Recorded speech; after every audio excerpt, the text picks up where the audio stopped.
ladies and gentlemen, the President of the United States and Mrs. Trump, accompanied by Mike Rizzo, Ryan Zimmerman, and David Martinez.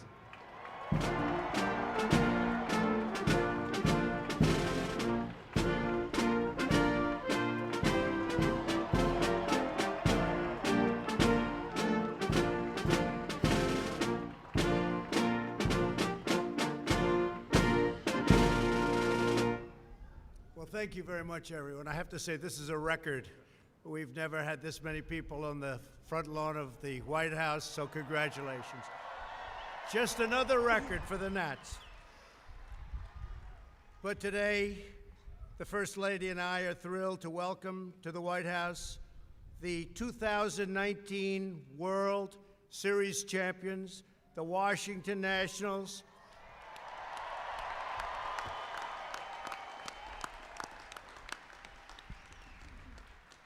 For the first time in nearly 100 years, our nation's capital is celebrating a World Series victory. That's big stuff. The last time Washington, D.C. was home to the World Series champs, the president was a gentleman named Calvin Coolidge. That's a long time ago. Nearly a century later, the Nationals have brought back the trophy to America's capital, and you've won it.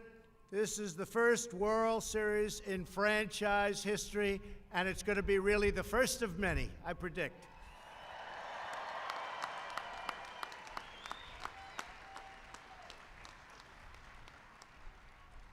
I want to congratulate the terrific owners of the team, your principal owner, Mark Lerner, Ted Lerner, great people, the Lerner family. A man who's become very famous. I think he's much more famous than me right now. General Manager Mike Rizzo. You have become very famous,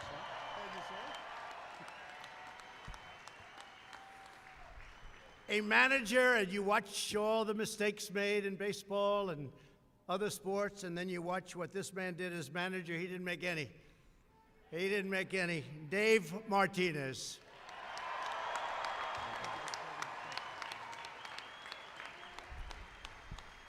And all of the incredible coaches and players, they're all here. And we really just want to thank you, and I want to thank everybody. I see we have some very special people on that's a beautiful trophy. I've watched that, I've looked at that trophy for a long time. For a long time, I've admired it, many years. We're also delighted to be joined by the thousands of proud Nats fans, including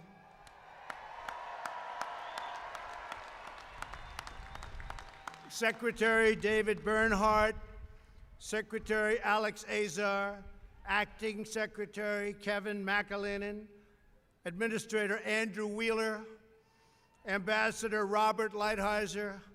Many, many folks from Congress are in the audience, senators and everybody. Well, you're all here. We love you all.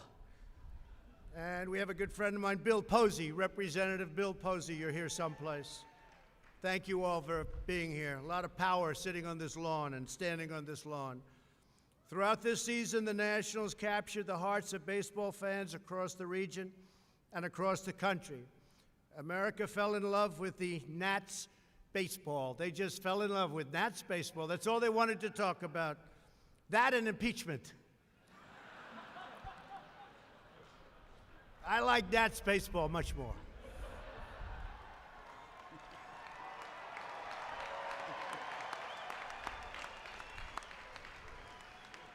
You worked every count, hustled for every base, you fought for every run and produced a comeback story for the ages. Never happened like what happened with the Nats, and that means a lot of good decisions were made.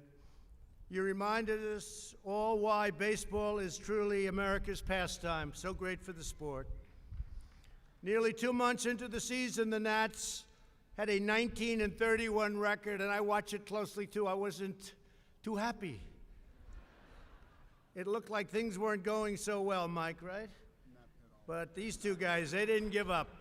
They didn't give up. And I'm sure that I'm sure the media was with you all the way, right? I remember some nasty stories. Boy, did that change pretty quickly, right? That's great. But you were second to last in the National League, and it looked like it was going to be a rough year. But you never doubted. As pitcher Max Scherzer, and boy, did he pitch well.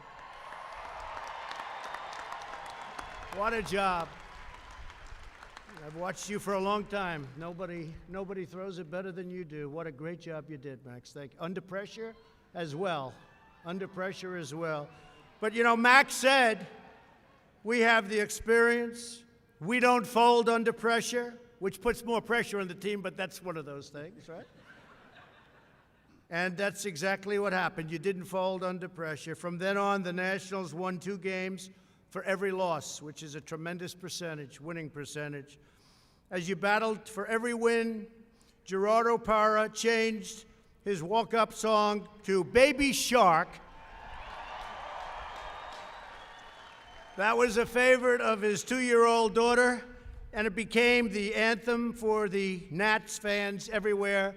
And I tell you what, that turned out to be a very, very powerful little tune. In the final weeks of the regular season, you were down 6 runs against the Mets. In the bottom of the 9th, you scored 7 runs. I do remember that well, including an amazing 3-run homer by Kurt Suzuki. Where's Kurt? Where is he? Come here. Come here. Come here. Say a couple words. Come on. Oh. I love him. No. That's so nice.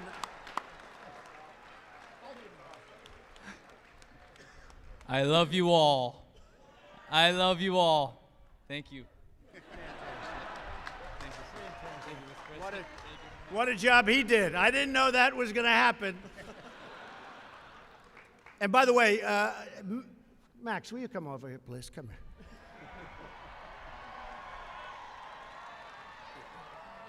I asked the First Lady, do you think I can throw a ball as fast as him? She said, yes, darling, absolutely. I don't think so. Go ahead. My gosh, to be in this moment with everybody cheering to be at the White House. What a month. What a magical month. And when the city gets behind you and your teammates believe in each other and you have 1 through 25 on the roster competing, magic happened. And what a day to be able to share it all with you. Thank you. Great job. So you beat the Mets. In the bottom of the 9th, you scored that 7 runs, including the amazing 3-run homer by Kurt. And the Nats, as always, they lived up to a motto. It's stay in the fight. That's true about life. Stay in the fight. You never know what's going to happen. Stay in there. Soon you began a legendary postseason run against the best teams and top aces in baseball. Everybody thought it was over because it was almost like, Mike, you were just going against all of the good teams, Dave. It was sort of an incredible thing. And then Josh Hader and Clayton Kershaw to Justin Verlander and Garrett Cole. You know those names, right? They're really good, all right? Pretty good pitchers, right, Mac? And you took care of it. You took care of things. Pretty incredible. You prevailed in 5 elimination games, and you were pitching. You were really facing the best pitchers in baseball, the absolute top, and you trailed in every single game. Every single one of those games you were trailing and executed 4 of your comebacks in the 7th inning, which I guess is a lucky inning, maybe. And 7th inning, and then in a couple of cases later, it was a team effort. Players 1 through 25 gave every single thing they had. They gave their heart. They never quit. They never gave up. They gave their heart.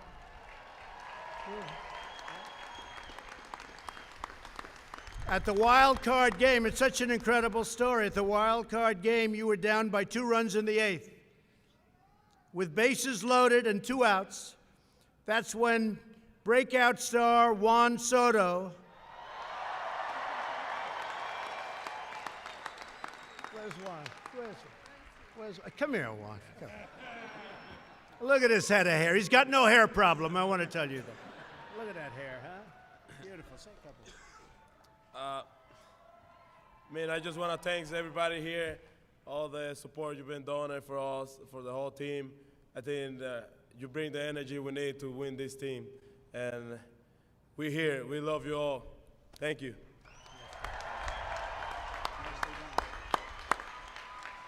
Fantastic job, Juan. But Juan brought in 3 runs to win the game. We all remember that one. By the end of the postseason, Juan became the youngest player ever to hit 3 home runs in the World Series. That's fantastic. Great job. In the division series, you were down against the Dodgers late in the final game. But with your relentless old-school style of play, the Nationals sent the game to extra innings. That was incredible. With the bases loaded in the 10th, Howie Kendrick hit an epic grand slam home run. Where's Howie? Here. Come on, Howie. Come. Get up there. DC, you already know how I feel about you and how I feel about this team. You know, truly something special, what we're able to do this year. You guys had a big part in that, but the guys in this locker room had the biggest part. You know, no guy ever gave up. We all kept fighting, especially with a 19-31 start. I mean, it's miraculous what we did. You know, Davey believed in us, our front office believed in us, our families believed in us and trusted us, and you know what? We brought a title back. So enjoy it, because I know we will. Fantastic. What a series, huh? Great job, Howie. In game 1 of that series, by the way, Anibal Sanchez shut down the Cardinals' offense and came within 4 outs of a no-hitter. That would have been nice. Anibal. Where's Anibal? Where are you, Anibal? Where are you? Come here, Anibal. Come on. They're more concerned with speaking than they are with playing. That's pretty good. Please. Thank you, everybody, for being here. This is a special moment for me, for my family, you know, for the whole team. And most of what the thing that we show in the game is just for you guys.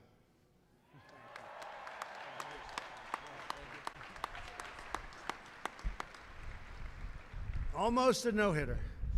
In the next 3 games, Washington outscored St. Louis 18-6, won the National League pennant, and you headed to face the Houston Astros. They were here 2 years ago. They were a great team and are a great team, but you faced them in the World Series. Ever since the team came to Washington in 2005, Nats fans had dreamed of that incredible moment. After 14 years, only 1 player from the original team was left.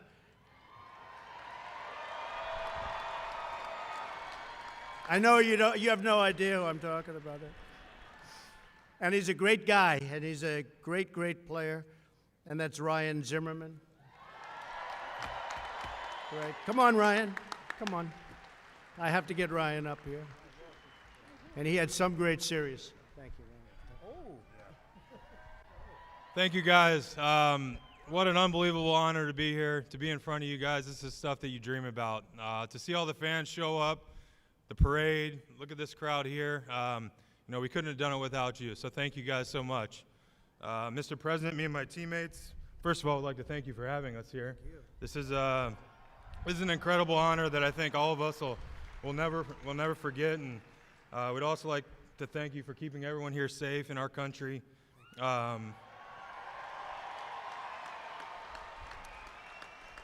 And continuing to make America the greatest country to live in the world. That's right. Thank you, man. That's so nice of you. Thank you very much. Whoa. Thank you so much. Thank you. Thank you very much. So beautiful.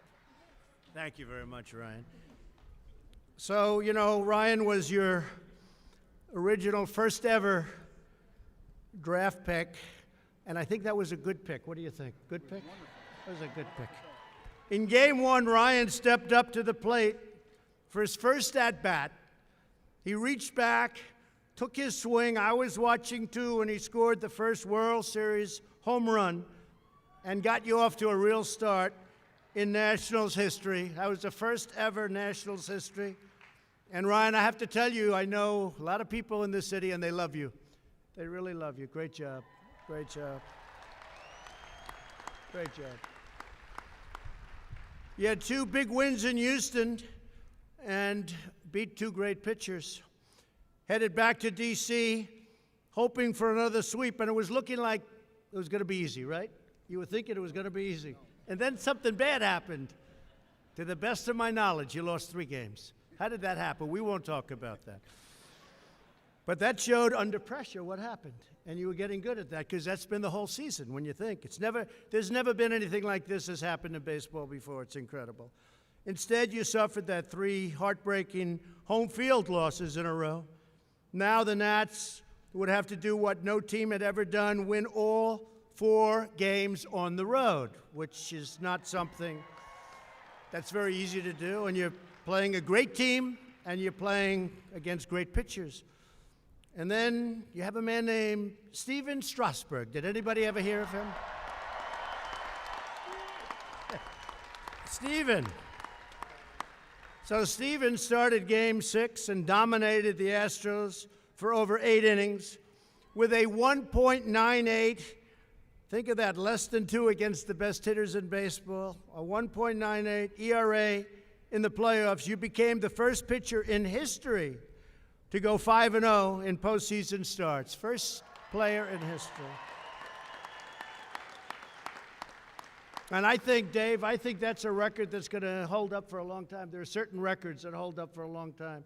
I suspect that's going to be one of them, huh? 5-0 is pretty much almost impossible because they have to be long series and lots of things have to happen.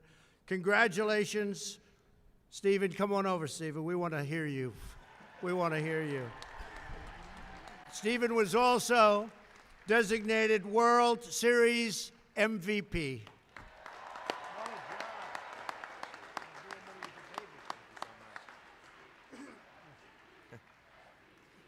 Yeah, we've certainly come a long way, Mr. President.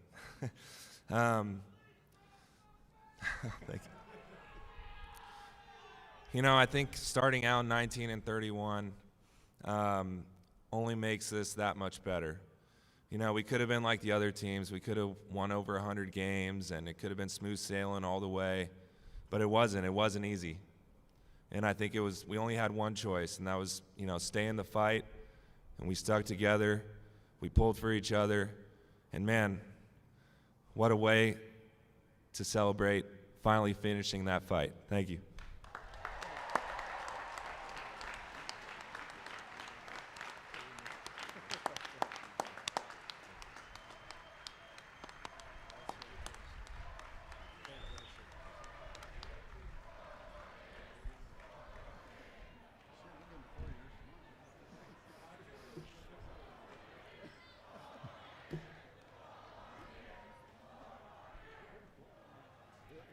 I'm going to consider that 4 more World Series wins, okay? That would be very exciting. That's true. Despite a controversial interference call, that was slightly controversial, wouldn't you say? Mike just said, that was bad.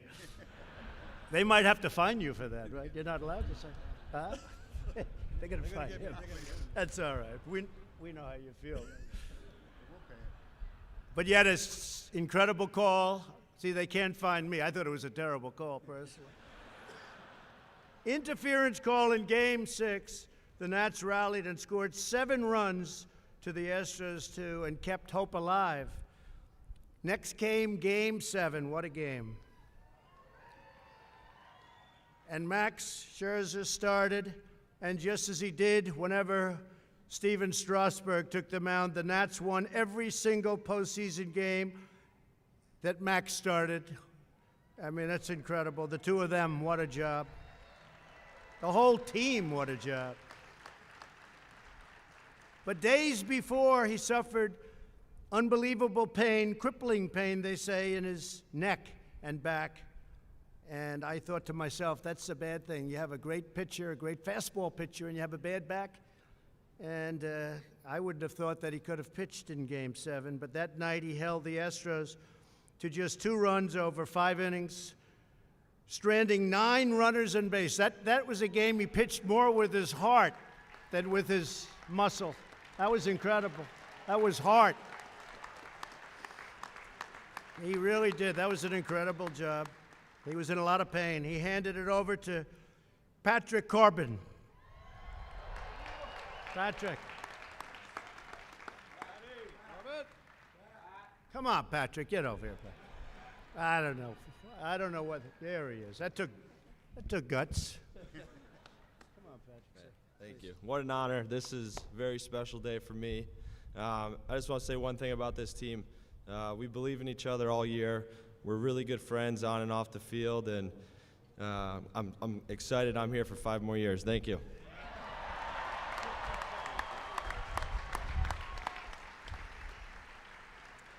So Patrick, as you know, pitched 3 clutch scoreless frames in relief, and that's a lot of pressure, and he handled it.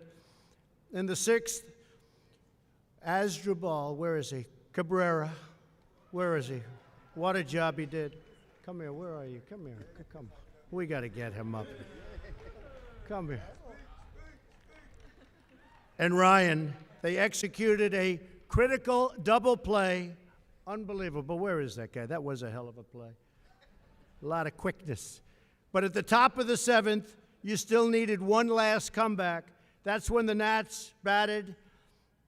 You hit in 6 unanswered, right? 6 unanswered runs, including Adam Eaton's 2 RBIs. Adam Eaton. And you won the trophy, and you won the World Series, and you're champions, frankly, of the world. The whole world is talking about it. It was very exciting. It was great. Even if you're a non-baseball fan, and I am a total baseball fan, but there are plenty of non-fans out there. Everybody was watching. As Dave Martinez said, often bumpy roads lead to beautiful places. That's right. That's real. Come here. You got to say something. Look at this beautiful hair. Come here. Wow. I can explain how excited I'm to be here. I want to thank all you guys for the support. I love you guys, and I hope to come by next year too.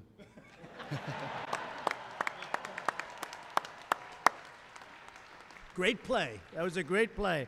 That was an important play too, huh? He doesn't do that? Who knows? Who knows? Maybe we're standing here with somebody else and nobody in the audience, right? Right? Today, in the heart of our nation's capital, in the city that everybody adores in many ways, and a city that adores you and your team and your champions, we're here to celebrate a World Series win for the ages. This is really something that was very special. You stayed in the fight.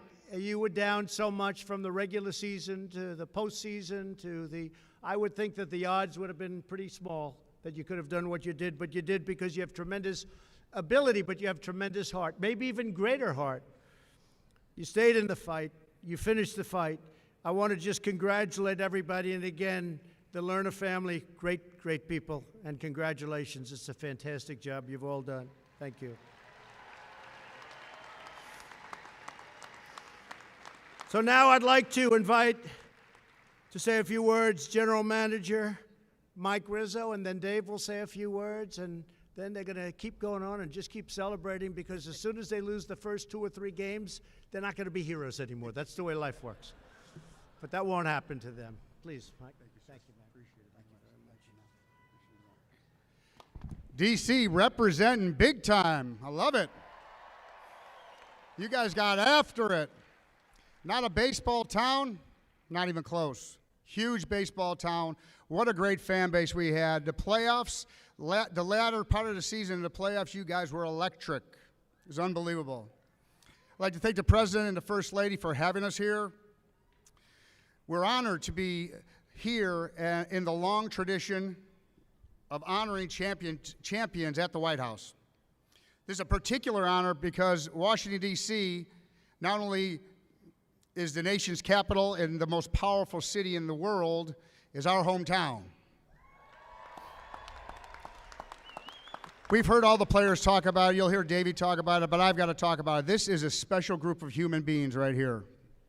Great baseball players, yes, we know that. Great skills, great players. They've had great accomplishments in their careers, but what a special group of character people we have.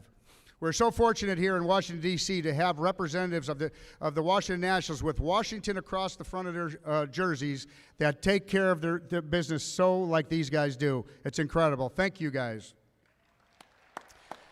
I'm always so proud to tell people that when you read about the Washington Nationals, you read about the Washington Nationals in the sports section, and I think that is very important to tell about these players.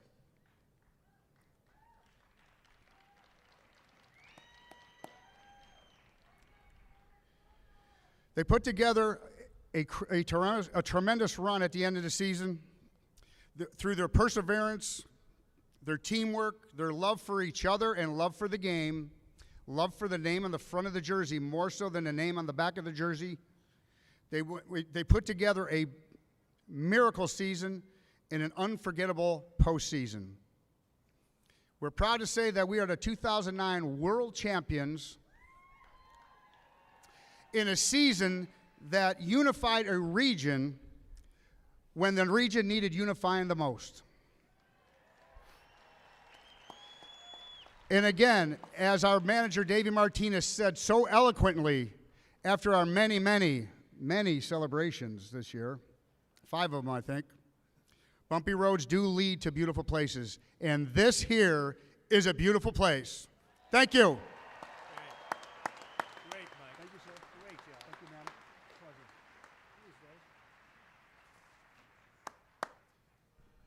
Hey, I wasn't gonna talk today. My throat's a little hoarse. We met with the Caps last night, and things got a little interesting. I don't want to take up too much time because apparently my boys don't like wearing shirts anymore. They often say adversity builds character. We got some characters. We got some characters with heart. And what I learned about these boys, they had one heartbeat all year long. They went 1-0 all year long. And I'm so proud of this group of guys and what it means to this city and to be a part of it. Thank you.